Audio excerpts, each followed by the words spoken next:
Welcome, I'm Teacher Lisa, your ESL video instructor. Today we're going to watch cartoons together, so I'm giving you permission to watch cartoons. But they're very beneficial. We're going to watch 4 short conversations. They help you to see how natives put words together. It's about word choice, and we'll also look at the phrases and words in each conversation once it's finished. You'll watch the conversation first with subtitles, and the second one without. The goal is always to understand 100% of the conversations. They're very short, but you can learn a lot from these native-like dialogues. So we have 4 for you today. Let's go ahead and look at the first one about getting a motorcycle, and then we'll talk about the phrases you've heard. Okay, so let's watch the video.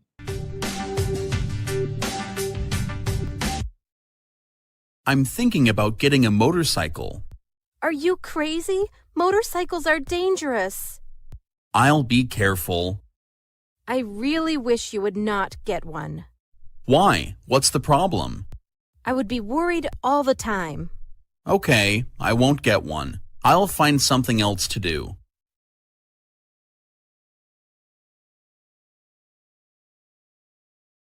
I'm thinking about getting a motorcycle. Are you crazy? Motorcycles are dangerous. I'll be careful. I really wish you would not get one. Why? What's the problem? I would be worried all the time. Okay, I won't get one. I'll find something else to do. Hope you enjoyed the video. Did you understand 100%? Well, let's look at some of the key phrases and expressions. Number 1, to be thinking about doing something. It also means to be considering doing something. The 2 example sentences we have here: I am thinking about moving to Europe. She is thinking about quitting her job. So it means to consider. Number 2, if somebody says to you, "Are you crazy?" We also have to watch the tone in which you say these things. Are you crazy? That's how it's said. It's a common question used when one thinks that another person's actions or words are strange, ridiculous, or just not a good idea. Example, dialogue: I'm going to quit my job and become a yoga teacher. Are you crazy?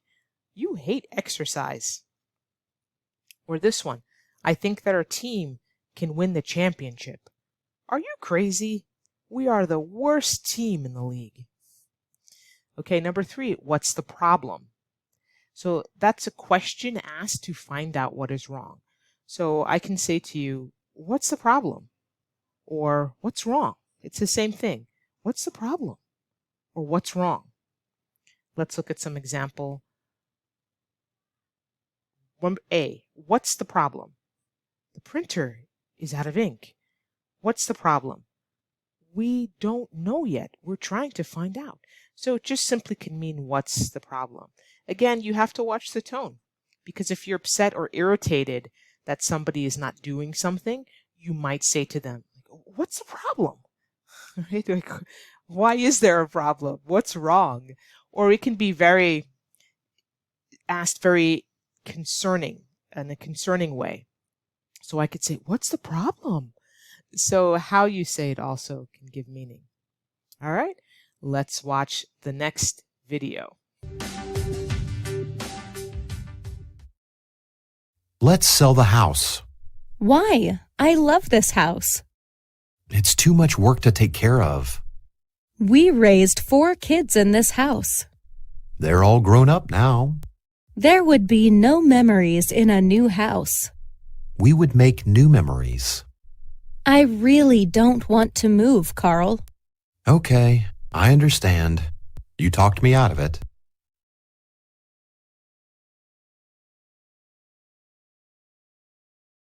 Let's sell the house. Why? I love this house. It's too much work to take care of. We raised 4 kids in this house. They're all grown up now. There would be no memories in a new house. We would make new memories.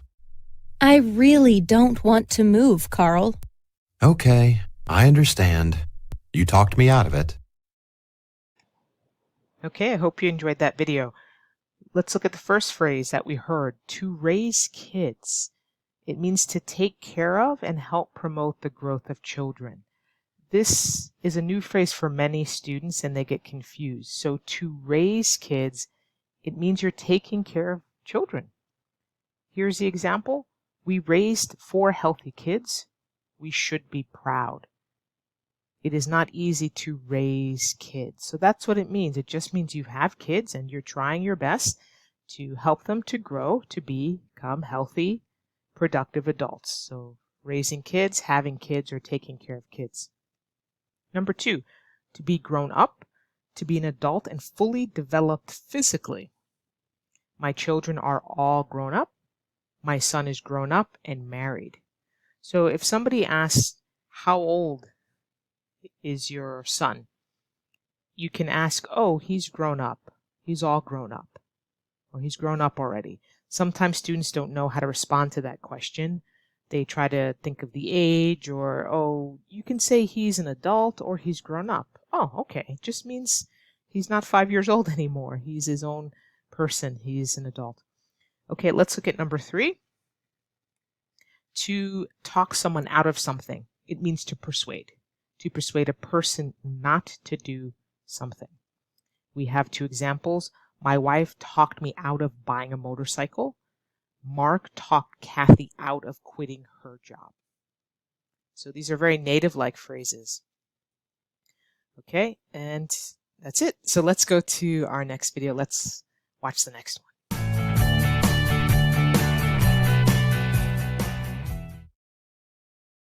Did you see Jan's face? Yes, she looked very surprised. She is faking it. What do you mean? She knew about the surprise party. How do you know? Betty accidentally told her about it. Are you sure? She looked really surprised to me. She's a great actress. I guess you can't believe everything you see.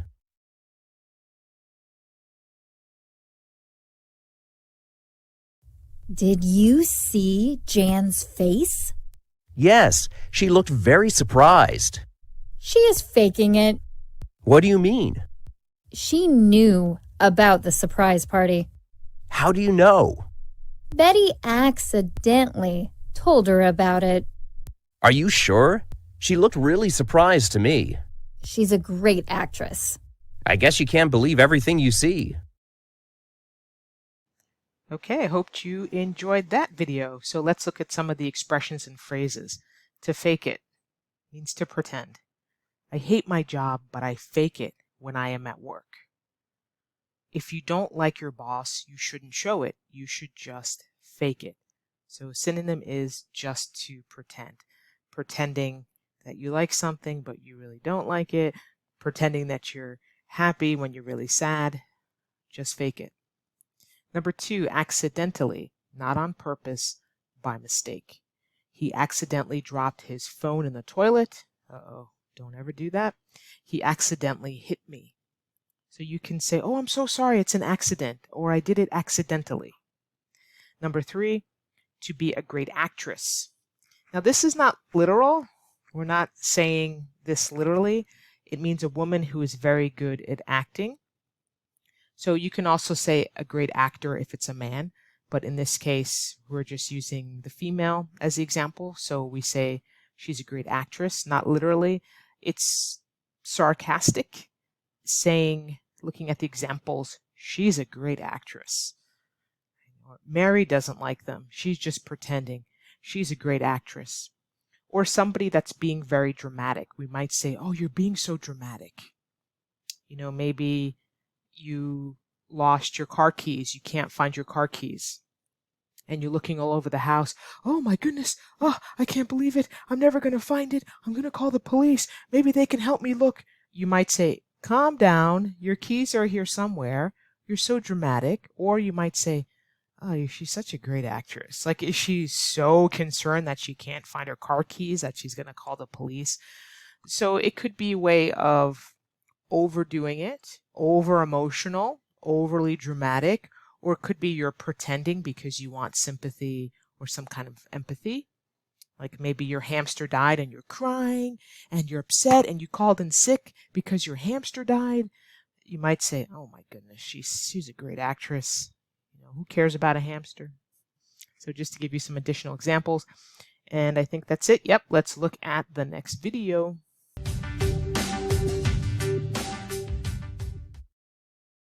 I can't understand why everyone wants to see this movie. It's really funny. It's not funny at all. Have you seen it? Yes, it was boring. You don't have a sense of humor.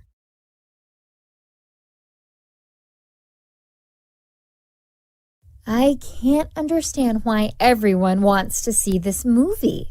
It's really funny. It's not funny at all. Have you seen it?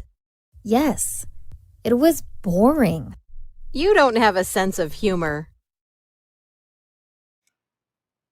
So our first expression, I can't understand why. And then you'll have the rest of the sentence. So it's a sentence pattern. It's used when you're angry or frustrated or surprised at something or someone. So we start the sentence with, I can't understand why people spit on the street. It is so dirty. Yeah, it is disgusting. I hate when I see that too. Or I can't understand why my boss makes us work late every day. It is unnecessary. So again, it's a sentence pattern. You can start the sentence that way and then go on to explain what it is that frustrates you or surprises you. Number 2 is to emphasize something when we use at all. It's a phrase used to emphasize a negative sentence. So in the 2 example sentences, we have the negative, haven't and doesn't. I haven't eaten at all today. He doesn't help us at all. He is useless. So it's really to emphasize, for example, in the first one, you haven't eaten anything.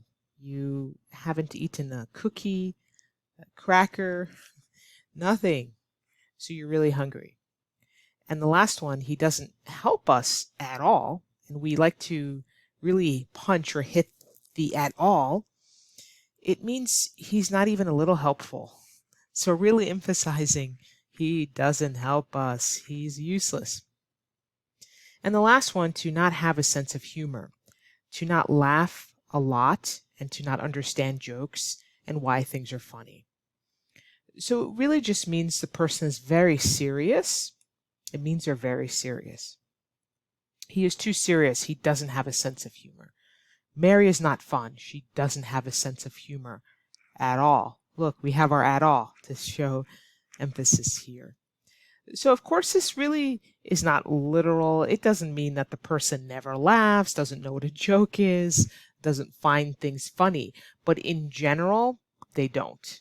They're not the person to be the first one to laugh or to say a joke, or they might even be the last one to understand the joke or why people are laughing. So they might say, oh, she doesn't have a sense of humor. All right, so those are all our videos for today. I'll see you in the next one. And remember, you can always go back because we want 100% comprehension with all of these videos. They're short, but this is how a native would say it. See you in the next one. Be sure to check the links in the description for resources and some other appropriate information there. Take care, everybody. Thank you.